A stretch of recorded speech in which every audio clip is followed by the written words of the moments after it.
Hello, this is Child Crest. It is all about the child. It's a great pleasure to welcome you to this week's edition of the program. Well, we can't be tired of telling you that we are running a series on community health. Today, very important aspect of community health that is very relevant to everybody. I have a resource person who is up to the task to enlighten us on this week's edition of the program. But before then, Timileyin is standing by to give us a background report of hygiene, our focus of discussion today. We'll be back shortly.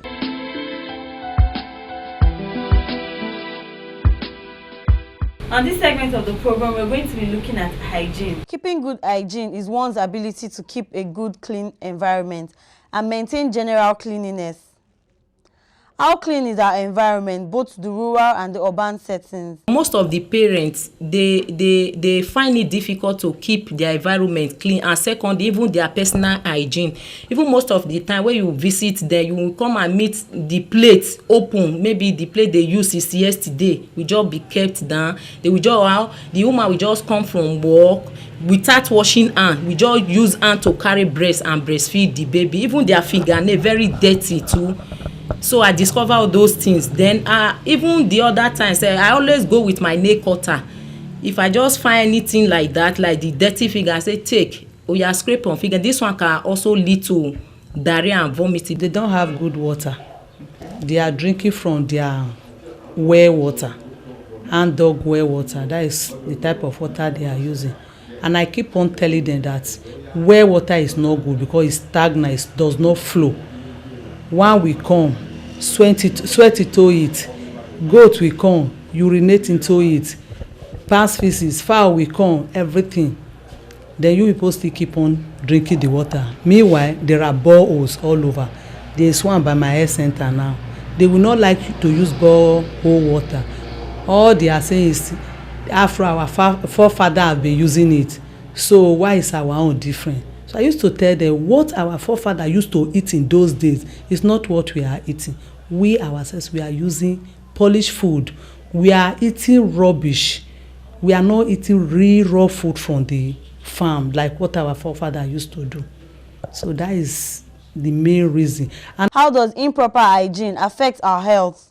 What is the importance of maintaining good hygiene impact positively for the entire communities? For answers to these and more, let's go over to the studio for a chit-chat segment of Child Crest.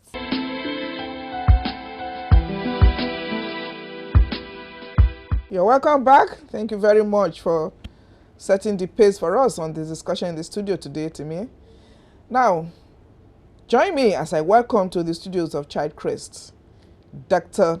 Adesuwa Blessing Tietie. She is our Principal Medical Officer of Unilag Medical Center. You're welcome to Child Crest. Thank you so much, Ma.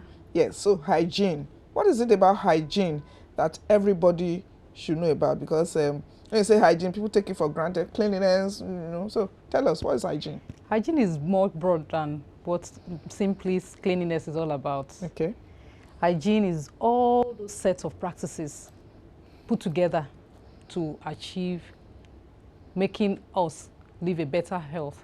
Okay. Making us not to have diseases. Okay. Because if there's no hygiene to cover so many aspects of this preventing illness, okay, it will be very difficult to live healthy. What is the relevance of hygiene and habits for the individual? Usually with time, habits, from what we see, can become a repetitive thing. Okay, how do you differentiate, or what's the relevance of habits to the hygiene we are talking about? For habit, it's things you get used to after a number of years, probably you saw your parents doing it or you saw people in your community doing it. So with time, it becomes part of you. So sometimes it could be a good habit or a bad habit. So if it's a good habit, yes, it will encourage good hygiene. It will encourage hygiene. Okay. But of course, if it's a bad habit, That's will where the issue work on the is. other way. Okay, we'll dwell more on that. Let's look at the various categories of hygiene. You said there's a personal hygiene, there's community hygiene, and then of course there is domestic hygiene. How do you differentiate these three broad ones? Well, we'll talk about the individual, and then we'll talk about his immediate environment, which is his home or where he stays, and then community, the broader one. how he relates to other people that is in a larger on a larger scale. So that's how they relate, because for the bigger community to achieve anything good, individual in their different units actually should be doing the right thing. Otherwise, even if you are doing your best to be hygienic enough, your communities too will have its own influence on you somehow. So it's very important that everybody has to comply, yes, please, with the cleanliness. What's it? You said that there's a difference between cleanliness and a proper hygiene. When somebody is clean, how does that impact positively on a good hygiene? Well, with cleanliness, it's just that removal of dirt. It may not go further than that. It may just, but hygiene in itself is more total. It extends to even the instruments you use. It extends to so many other aspects of your life, including even how your mental health. It extends to even how you relate with others, even your sleep. All right. So we say that, or people of the opinion that proper hygiene or lack of hygiene can be a predisposing factor to a lot of diseases in our communities. Is that correct? Yes, very true. Okay. Some diseases like diarrhea, on its own, some diarrhea are not caused by infection, but majority in our environment are caused by infection. So when you take contaminated food, water, or you use a dirty hand to eat, it's very likely that after a short while, depending on the interval of when that particular bacteria would have had effect or put toxins into your body, you may start exhibiting diarrhea or stooling, as that's passage of watery stool as we know it. The person visits the toilet so many times. That in itself can even spread that kind of episode to other individuals who live around you. Okay. Aside that, it can also cause the respiratory tract infection we see. You see people, they cough into the air, they don't think they should cover their mouth or nose when they are coughing. They spread inoculums of all those things into the air. So if you're unfortunate to be residing in that same place with the person, it won't be surprising if by the next morning you wake up, you're sneezing. And you're also sneezing. Yes. Okay, let's now zero into more personal hygiene. You medical practitioners, and even sometimes ago, the campaign was on hand washing. Yes. How does this impact positively on keeping a good hygiene? Well, our hand is a highway, if we put it in inverted comma, on carrying a lot of diseases. You'll be surprised that many diseases, we can actually prevent them by just merely washing our hand. And then a lot of people do not even know how to wash their hands. So by the time you don't wash your hand properly, you are really going to spread a lot of pathogens or diseases around, even to yourself. Some people will just merely rinse off the hand with water. But then it's also important that you use soap, preferably liquid soap.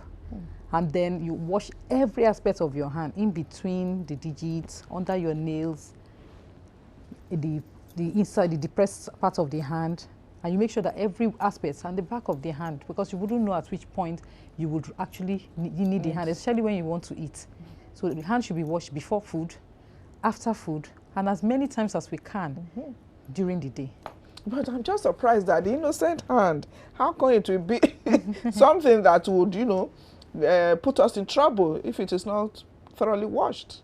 It is, because we use our hands for so many things. Okay. Aside from using it to eat, we also use it to clean up our dirty areas as well. Okay. We also use it to prepare food that so many other people will partake in. Okay. And then we likely will touch surfaces that other people too will touch in their everyday dealing with us. So the hand is really one area that can be a highway, as I said, for spread of diseases. But what effort is being made to ensure that, like you said, it's not just washing the hand, washing it thoroughly? Whatever is being made to campaign, to enlighten, to educate people, particularly the children that this program is centered on, to wash their hands thoroughly because they are even more vulnerable. Yes, as you said rightly, we talked about habit at some point. Habit sometimes doesn't come, you are not born with it. It is with time that you actually acquire it. So from the preschool age, we try to encourage children to wash their hands very well. The teachers are trained to teach children how to do so while they're in school. So each time they are about to eat at school, they wash their hands, they teach them how to do it. I've been opportune to go to some schools to actually teach them how to wash their hands. And we encourage them from time to time. We sing jingle with the children so that they too get used to it. And we hope that such habits, they actually stick with it. Interesting, because I know that from the calendar, there's even a particular day set aside for hand washing day. Yes. That is to say that is quite important. Yes. So closely following hand washing, hygiene also entails that you take your bath thoroughly. What relevance is that to what we're discussing? Well, as we said, microorganisms are everywhere. And when they build up over time, they can actually overwhelm the body. They can reduce your immunity. And then when somebody is clean, because as you go about your everyday activity, you can also come in contact with pathogens in the air.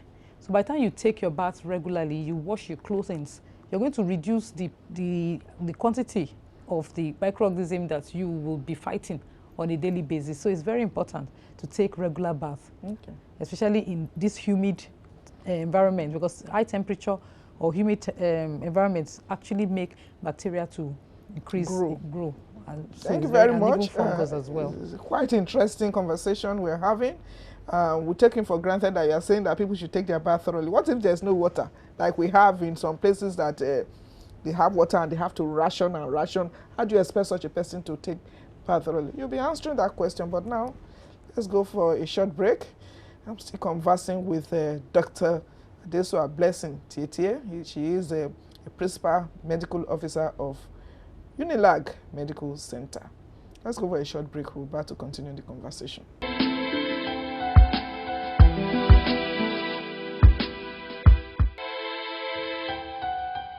In the kitchen, when women are cooking, food hygiene goes a long way. Potty training involves getting a child to be continent of stooling and urine. The parents feel stigmatized and treat the child differently from how you treat other children. She is a protector, a giver, and a shield. There's so many things that are being abused. Herd immunity applies only to contagious diseases. By making sure we wage war against rodents. You look at the toys that you're going to buy for the child, especially children under the age of 2, you need to look at toys that they cannot swallow.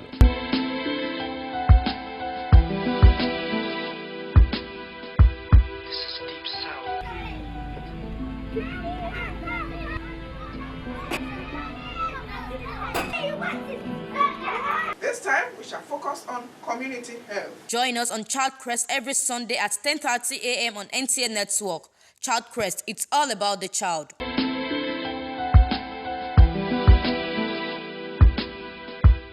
You're welcome back. Our focus today on Child Crest is hygiene. And we are sharing thoughts here with Dr. Adesua Tietie. She is the Principal Medical Officer of Unilag Medical Center.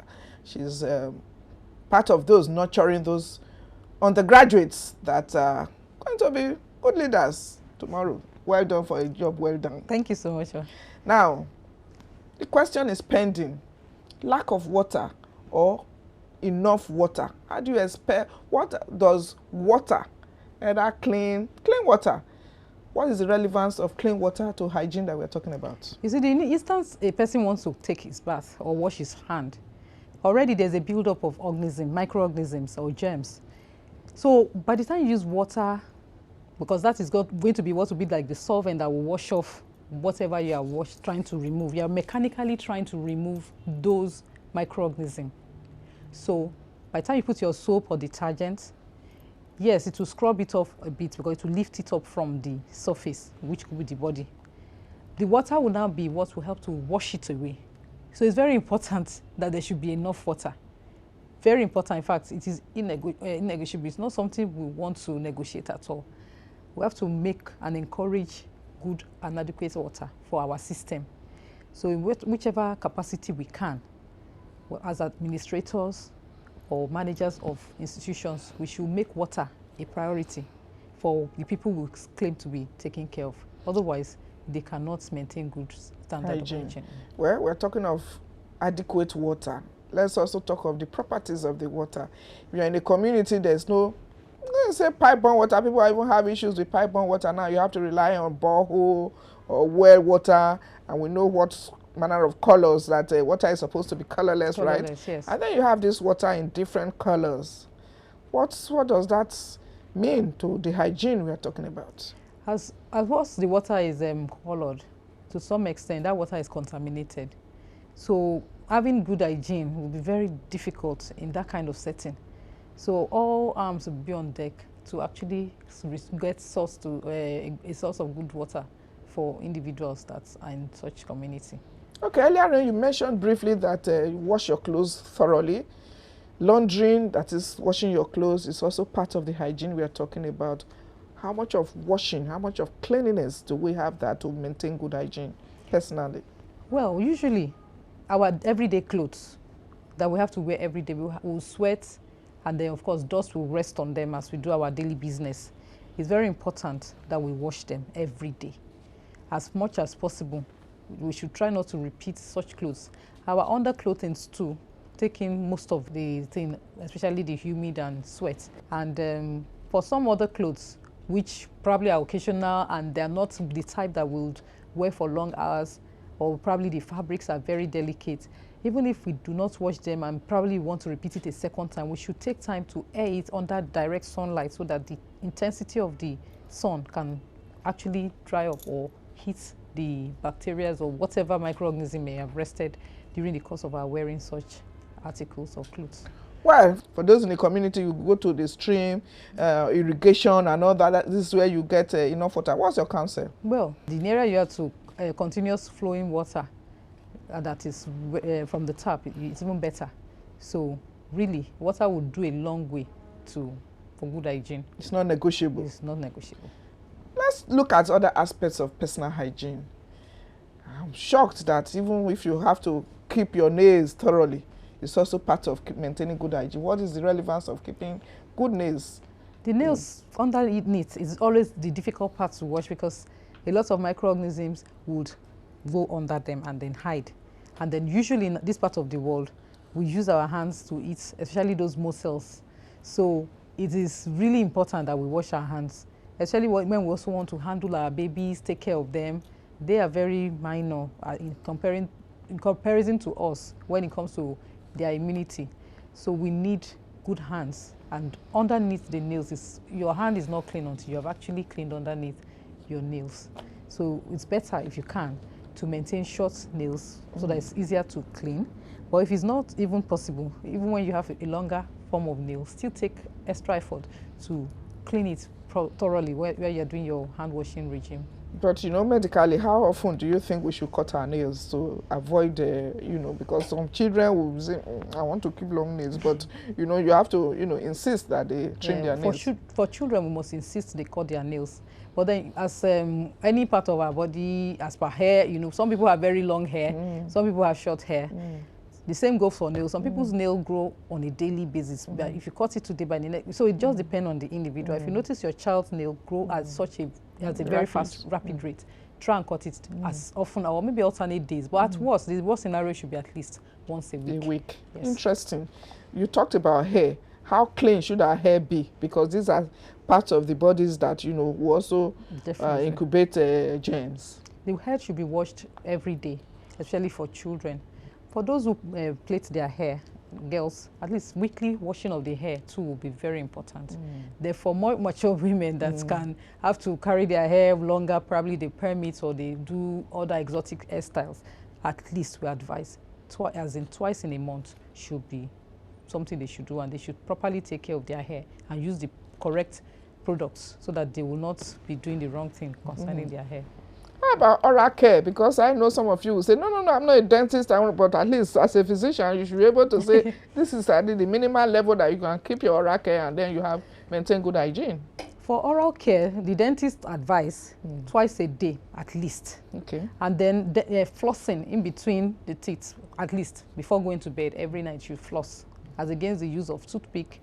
And then even while brushing, use the proper technique, because a lot of people just go, yes, up and down. A lot of people just go like that, and they tend to use one brush for like 2 years. That wouldn't be appropriate, because toothbrush, it has a lifespan, and usually between, I think, 2 to 3 months should be fine for your. But once you notice that the bristles are just going off a bit, 1 or 2 of it are not indigenous, just change it. They are not so expensive to be able. You can actually do that, but even at that, there are different types of brushes, so there will be some that are a bit more affordable than some. So we should try and encourage the change of brush and the proper technique to brushing our teeth. This brush itself, some people say hard brush, soft brush, and what's your recommendation?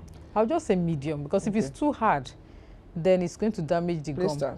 Yes, and I think for people who smoke, they would probably benefit more from a harder brush. But even at that, they should use the correct technique of brushing so that they do not injure their gums in the process. There's something that is very, very common in our environment. I mean, it's good, you doctors will say, not to sachet water, don't take, though it is called pure water. How pure is the pure water really? But you see people picking up the sachet water and they do this. As the process of cleaning it, you know, and piam, they gulp. That we'll talk about at the next edition of this program. You explain it to us. Yes, the program is Child Crest. Been chatting with Dr. Adesua Blessing Tietie. She is the Principal Medical Officer with Unilag Medical Center. Thank you very much for coming on the program. Thank you so much. You will oblige us when we call you again. I will. Thank you. So let's go over to other segments of the program now. Let's really see. We went on the field. Let's see how hygienic we are. We'll be back shortly.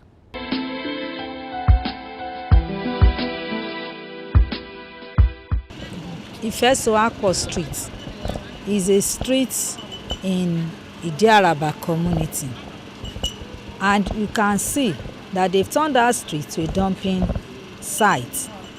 But the government can come down and help them to pack away the refuse by putting them inside a nylon bag that is very handy, because vehicle cannot go in easily into the place to cart away the refuse, but they can do that to help them.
You're welcome back.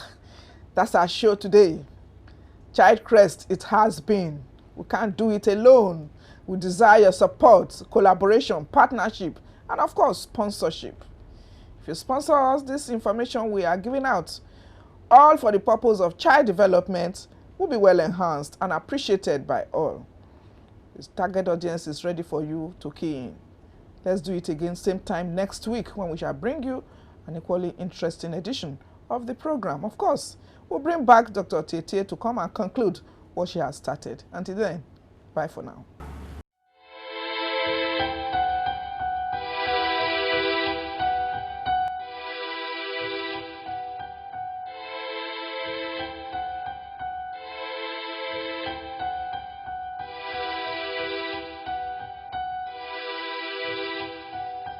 Thank you.